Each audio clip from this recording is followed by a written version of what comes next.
buenas tardes. Mi nombre es Dr. Sebastián Mondaca. Soy oncólogo gastrointestinal de la Pontificia Universidad Católica y Red de Salud UC Christus. Muchas gracias a la organización por invitarme a presentar de inmunoterapia en hepatocarcinoma, ver si el beneficio es de todas las etiologías. Primero quería partir con mis conflictos de interés. Y bueno, quería reflexionar respecto a cómo era el tratamiento del hepatocarcinoma hace 10 años. Aquí tenemos la primera droga aprobada para esta indicación, sorafenib, la cual demostró un beneficio en sobrevida global de alrededor de 3 meses.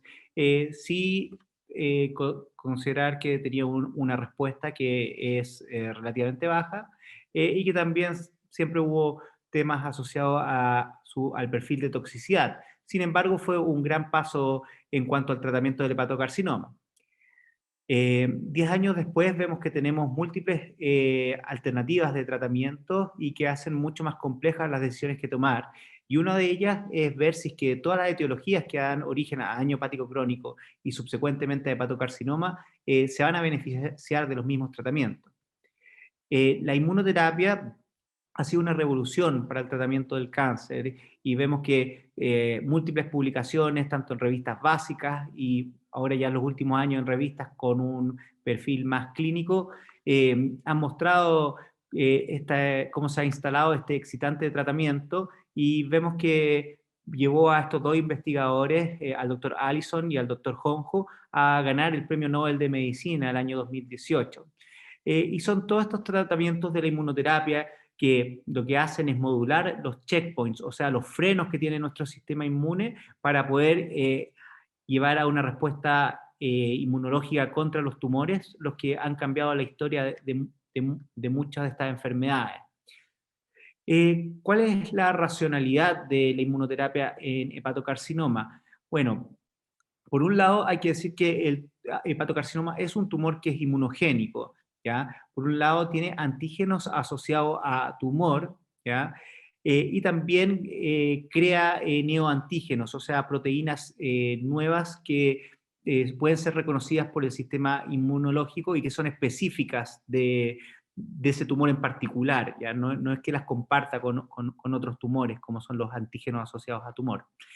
Eh, por otro lado, tenemos células del sistema inmunológico que están ahí en el microambiente hepático, ¿ya?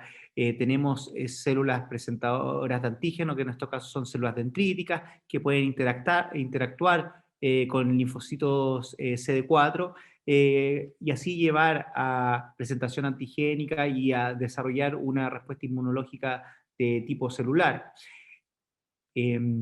Sin embargo, también hay muchos mecanismos inmunosupresores que hacen de que muchas veces los tumores no sean reconocidos por el sistema inmunológico, ya que el hígado, como ustedes bien saben, es un órgano que es bastante tolerogénico, ya que al recibir el flujo portal requiere eh, ser tolerante a ciertos antígenos que muchas veces van a poder llegar al hígado y que no necesariamente tienen que desencadenar una respuesta inmunológica que obviamente puede ser perjudicial para los hepatocitos normales.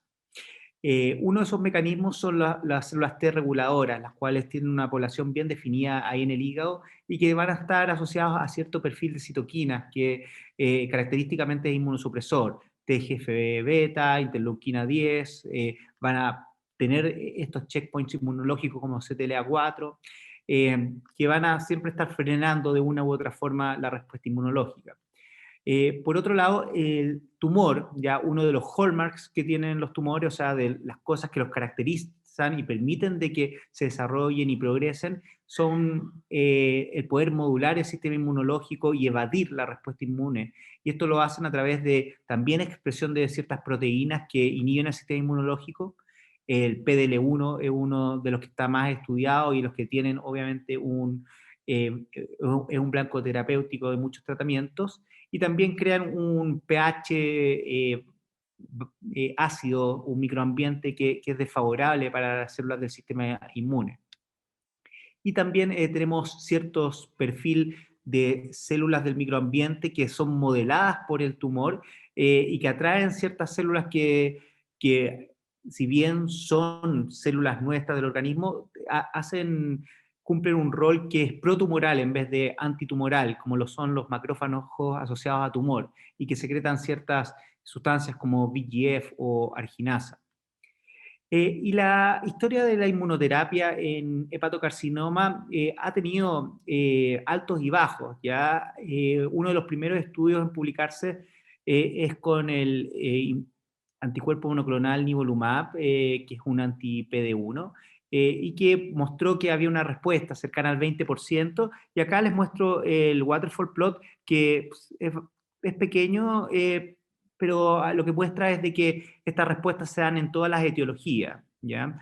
Después tenemos otra historia de un resultado que se vio como favorable en su tiempo, que es este estudio con pembrolizumab, que es una molécula similar, y que también en el waterfall plot podemos ver acá que hay una respuesta de alrededor de un 20%, lo cual, como si lo comparamos con los tratamientos previos, se veía favorable.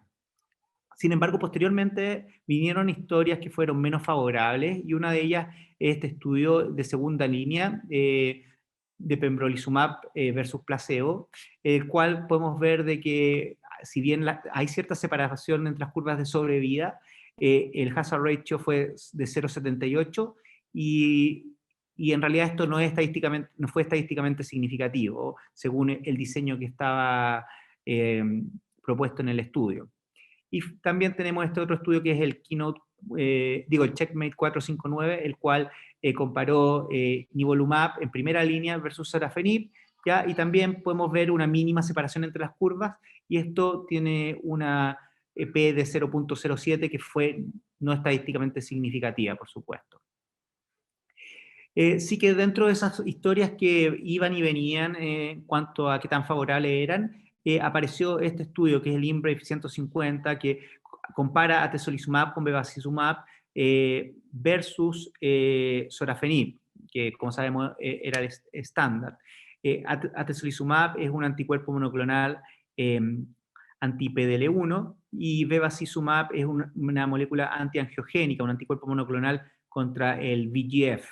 Y bueno, un diseño bastante estándar, con pacientes bien seleccionados, bajo riesgo de sangrado, Child A, ECOG 01, ¿ya? Un estudio que se condujo en múltiples países y randomizó 2:1 a estos dos tratamientos que les contaba. Y podemos ver que en esta actualización que se hizo en ASCO-GI, vemos que hay un beneficio en sobrevida de casi 6 meses, con un hazard ratio de 0,66, el cual es estadísticamente significativo, y se consolida como el tratamiento de primera línea de elección, por lo menos para los pacientes que cumplen con los criterios del estudio. Ahora, este no es el único estudio de primera línea. Recientemente se presentó en ASCO-GI este estudio de tremelimumab con durvalumab, ¿ya? Tremelimumab es un anticuerpo anti-CTLA4, o sea, es otro checkpoint, y durvalumab también es un anti-PDL1, y que se ocupó en primera línea contra sorafenib en este estudio, que fue un estudio muy grande, que se llama Himalaya. Y esto les muestro la comparación de dos de sus ramas, que es de la combinación que les conté, versus sorafenib. Y acá podemos ver de que hay una diferencia en sobrevida de un poco más de 2 meses con un hazard ratio 0,78, que también es estadísticamente significativo.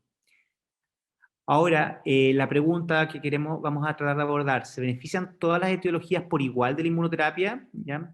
¿Hay alguna razón por la cual podríamos pensar que el beneficio no va a ser distribuido en forma homogénea entre las distintas etiologías? Bueno, desde el punto de vista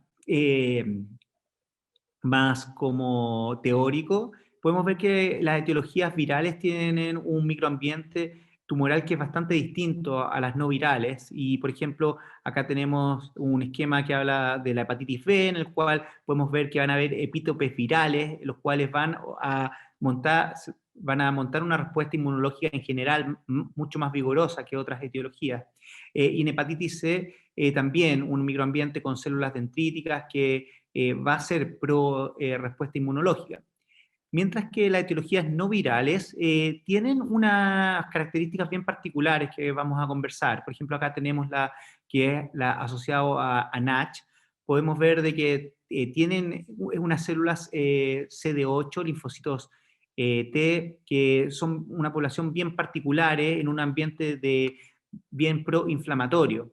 Mientras que la que es asociada al alcohol tiene un perfil más asociado a neutrófilos, a una respuesta inmunológica más medida por neutrófilos en relación a mucha alteración de la flora bacteriana y alteraciones de la barrera intestinal. Entonces son microambientes que definitivamente son distintos y la pregunta es si esto va a repercutir en cómo responden los pacientes.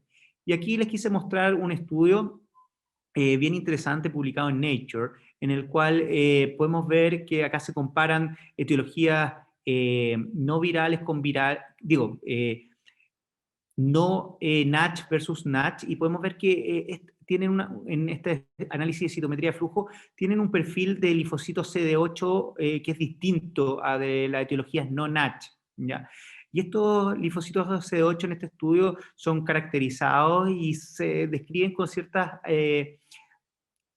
fenotipo que es característico de linfocitos que están exhaustos, que no son pro respuesta inmunológica específica, ¿ya? Y acá hacen experimentos muy interesantes y que les recomiendo realmente leer este paper en detalle, en el cual a ratones les dan una dieta con alta grasa y que simula en el fondo un modelo como de NASH, y esto se les da anti-PD1 cuando ya tienen tumores desarrollados, y la verdad es que no se ve una respuesta significativa, pese a de que hay una expansión de los linfocitos CD8 que en teoría deberían contribuir con la respuesta inmune. Y más interesante aún me pareció esto que lo hicieron en forma preventiva en pacientes, en ratoncitos que no tenían tumores, cuando daban un anti-PD1 en el contexto de estas dietas pro esteatopatitis. Se desarrollaban tumores en forma más rápida cuando se agregaba que cuando no se agregaba. Entonces, el rol de estos linfocitos CD8 exhaustos es bien interesante. En realidad, qué tan capaces son de montar una respuesta antitumoral. Eh, y bueno, viendo ya la parte como más empírica, acá les muestro que en este mismo paper hacen una revisión, una pequeño metaanálisis en el cual consideran varios de los estudios que les conté, eh, y los metaanalizan, y podemos ver acá de que compara, si vemos las etiologías no virales, el estimador puntual de sobrevida global está bastante cercano a la línea del no efecto, mientras que las etiologías virales está bastante alejado, y esto mostró significancia estadística. Y acá ellos mismos, los autores, presentaron los resultados de una base de datos que la verdad tiene pocos pacientes con NASH. Ya eran alrededor de una decena de pacientes con NASH en cada uno de estos análisis, y podemos ver que la sobrevida global de los pacientes que tenían NASH es bastante menor en el escenario de inmunoterapia versus los que no tenían esta etiología.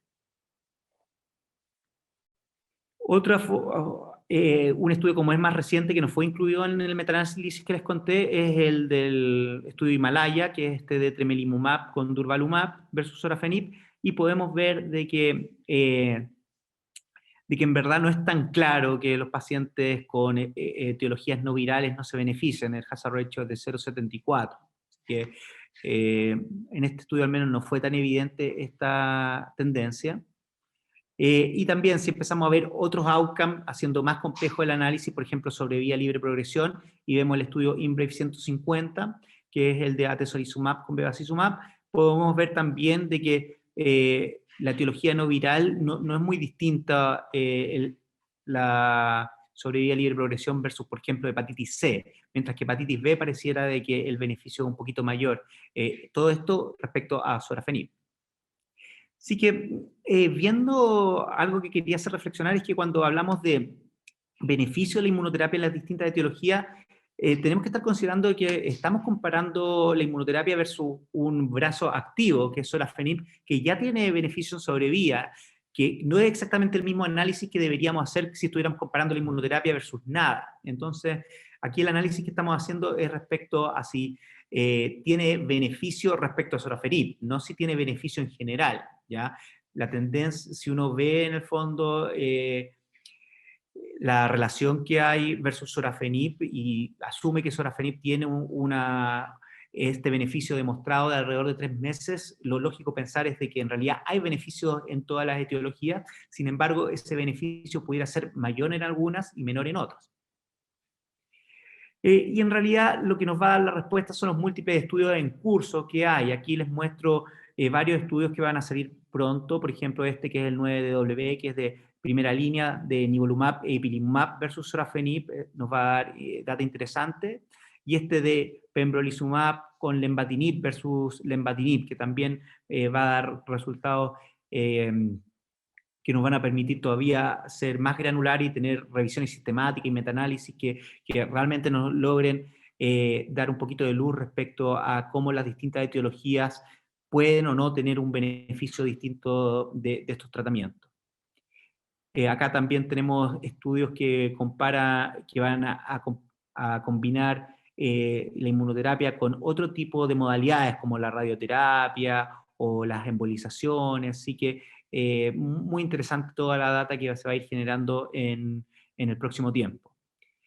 Así que para finalizar como mensajes para casa, mi lectura de la evidencia es que hay datos preliminares que sugieren que la respuesta a la inmunoterapia va a ser distinta según la etiología. Yo creo que eso apunta hacia allá, habiendo una tendencia a menor beneficio en las etiologías no virales, ¿ya? Sin embargo, no es 100% claro cómo tenemos que interpretar esta información desde el punto de vista clínico, ya que, como les digo, es comparado contra un brazo activo como sorafenib, y no es evidente de que en estas etiologías vayamos a ocupar una terapia versus la otra con estos datos que, como les menciono, son aún preliminares.